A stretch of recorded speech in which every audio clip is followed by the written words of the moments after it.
প্রাণ ভরিয়ে তৃষা হরিয়ে মোরে আরো দাও, মোরে আরো দাও প্রাণ। ছায়ানটের উপর যেদিন হামলা হলো, আমি সেদিন ভাবছিলাম যে এটি কি রাবীন্দ্রিক আবেগ, রবীন্দ্রনাথ চর্চার উপর আঘাত, নাকি এটি বাংলাদেশি জাতীয়তাবাদ বিরোধী শক্তির উপর আঘাত। অত্যন্ত দুঃখ ভারাক্রান্ত মন নিয়ে আমাকে মেনে নিতে হয়েছে এটি বাংলাদেশি জাতীয়তাবাদী বিরোধী শক্তির উপর আঘাত। অর্থাৎ আমি দৃঢ়ভাবে বিশ্বাস করি উদীচী এবং ছায়ানট বাংলাদেশি জাতীয়তাবাদ, বাংলাদেশ নামক রাষ্ট্রটির অস্তিত্বের বিরোধী একটি শক্তি, ভারতীয় আগ্রাসনের প্রতিভূ অথবা এক্সপেডিশনারি ফোর্স, অগ্রবর্তী বাহিনী হিসেবে বাংলাদেশে কাজ করে যাচ্ছে। এখন আমার মনে প্রশ্ন আসলো, আমি কি তাহলে রবীন্দ্রনাথ বিরোধী? আমার এত বছরের রবীন্দ্রনাথ চর্চা, আমি এত বছরটা একটু ক্লিয়ার করি। আমি ক্লাস 3 থেকে 1995 সাল থেকে 2025, আমার 30 বছরের রবীন্দ্রনাথ চর্চা কি তাহলে ব্যর্থ? নো। ছায়ানট মানে রবীন্দ্রনাথ না। রবীন্দ্রনাথ চর্চার জন্য ছায়ানট হতেই হবে, ছায়ানটকে সমর্থন করতেই হবে। কে এমন শপথ দিয়েছে আপনায়? দরকার নাই। রবীন্দ্রনাথ চর্চার জন্য ছায়ানট না হলেও চলবে। আমি নিজে উদীচী করবি, উদীচী না হলেও চলবে। আপনি শুদ্ধ বাংলা শেখার জন্য বাঙালি না হলেও চলে। কই, আমি তো বাঙালি না, আমি তো চট্টগ্রামী, আমি তো শুদ্ধ বাংলা বলছি। অর্থাৎ রবীন্দ্রনাথ চর্চা কিংবা রবীন্দ্রসঙ্গীতের একক মালিকানা ছায়ানটের না। ছায়ানট একটি ভারতীয় আগ্রাসী শক্তির বাংলাদেশি অগ্রবর্তী বাহিনী রয়ের এজেন্ট হিসেবে সরাসরি উদীচী এবং ছায়ানট বাংলাদেশে কাজ করছে।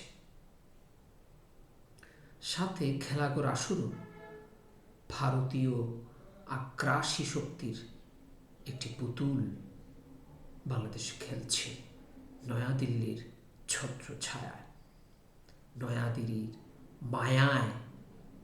কিন্তু ছায়ানট খেলাঘর আসর উদীচীর কায়ায় তারা কাজ করছে। এবং তখন আমার মনে পড়ছিল রবীন্দ্রনাথের গান, একটা বিখ্যাত গান আছে, আমার সাম্পান যাত্রী ভালো, ভাঙা আমার তরি,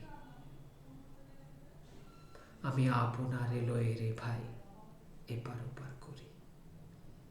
আমি একটু গিয়ে শুনে, আমার সাম্পান যাত্রী ভালো, ভাঙায় আমার তরি, আমি আপনারে লয়ে রে ভাই এপার ওপার করি, ভাঙায় আমার তরি। রবীন্দ্রনাথ আমাদের যে আলোর পথ দেখিয়েছেন, ছায়ানট সেই আলোর পথের অনুসারী না। একটি রাষ্ট্রের বিরুদ্ধে ষড়যন্ত্র করা, আরেকটি রাষ্ট্রের গোপন মিশনের অংশীদার হওয়া আলোকের সহযাত্রীদের কাজ না। যে প্রাণের সঞ্চারের কথা রবীন্দ্রনাথ বলেছেন, প্রাণ ভরিয়ে তৃষা হরিয়ে মোরে আরো আরো আরো দাও প্রাণ, তব ভুবনে তব ভবনে মোরে দাওস্থান আমি কিছুটা ভুলে গিয়েছি। এই যে আলো রবীন্দ্রনাথ চেয়েছেন, সেই আলো আর অন্ধকার একসাথে চলতে পারে না।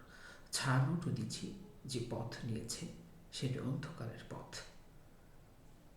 আমরা সেই পথের সাথে দ্বিমত পোষণ করি, আমরা রবীন্দ্রনাথের সাথে দ্বিমত পোষণ করি না।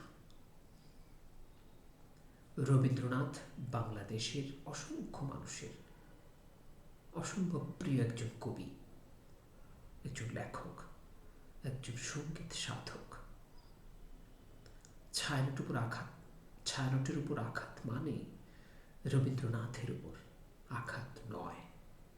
আমার ছায়ানটের বন্ধুরা এটা প্রমাণ করার চেষ্টা করছেন যে ছায়ানটের উপর আঘাত মানে রবীন্দ্রনাথের উপর আঘাত, এবং সেটি